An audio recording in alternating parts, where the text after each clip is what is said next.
ഡിഡ്വാ ചുഴലിക്കാറ്റിനെ തുടർന്നുണ്ടായ ദുരിതത്തിൽ നിന്ന് കരകയറാനൊരുങ്ങി ശ്രീലങ്ക. പ്രത്യേക പ്രളയ ഫണ്ട് സ്വരൂപിക്കാൻ നീക്കം. പൊതുസ്വകാര്യ മേഖലകളുടെ പങ്കാളിത്തത്തോടെയാണ് ഫണ്ട് സ്വരൂപിക്കുക.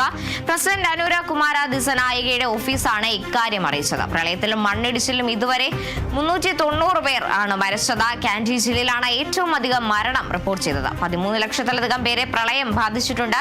2 ലക്ഷത്തിലധികം പേർ ഇപ്പോഴും ദുരിതാശ്വാസ കേന്ദ്രങ്ങളിൽ തുടരുകയാണ്. പ്രളയ ദുരിതത്തിലായ ശ്രീലങ്കയ്ക്ക് ഇന്ത്യ ദുരിതാശ്വാസ സഹായമായി 53 ടൺ സാധനങ്ങളാണ് എത്തിച്ചത്. ശ്രീലങ്കയിൽ കുടുങ്ങിക്കിടന്ന 2000-ലേറെ ഇന്ത്യക്കാരെ നാട്ടിലെത്തിച്ചെന്നും വിദേശകാര്യ മന്ത്രാലയം അറിയിച്ചിട്ടുണ്ട്. നവംബർ 28-നാണ് ഓപ്പറേഷൻ സാഗർ ബന്ധു എന്ന പേരിൽ ഇന്ത്യ രക്ഷാദൌത്യവും ദുരിതാശ്വാസ പ്രവർത്തനവും തുടങ്ങിയത്.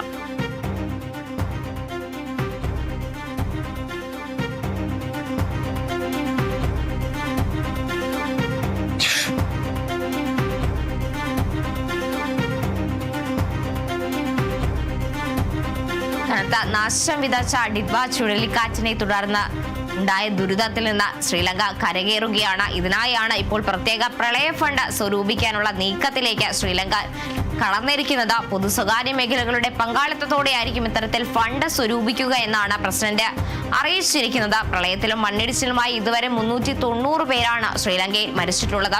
കാൻഡി ജില്ലയിലാണ് ഏറ്റവും അധികം മരണം റിപ്പോർട്ട് ചെയ്തിട്ടുള്ളതെന്നാണ് അറിയാൻ സാധിക്കുന്നത്. 13 ലക്ഷത്തിലധികം പേരെയാണ് ഇത്തരത്തിൽ പ്രളയം ബാധിച്ചത്. ഇപ്പോഴും നിരവധി പേർ ദുരിതാശ്വാസ ക്യാമ്പുകളിലടക്കം തുടരുന്ന സാഹചര്യമാണ് നിലവിലുള്ളത്.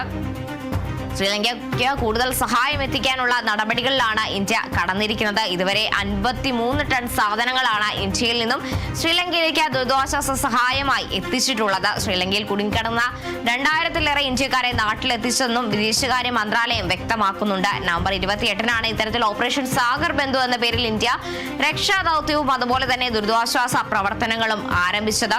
ഇതുവരെ 53 ടൺ സാധനങ്ങളാണ് ദുരിതാശ്വാസ നിധിയിലേക്ക് ഇന്ത്യയിൽ നിന്ന് കയറ്റി അയച്ചിരിക്കുന്നത്.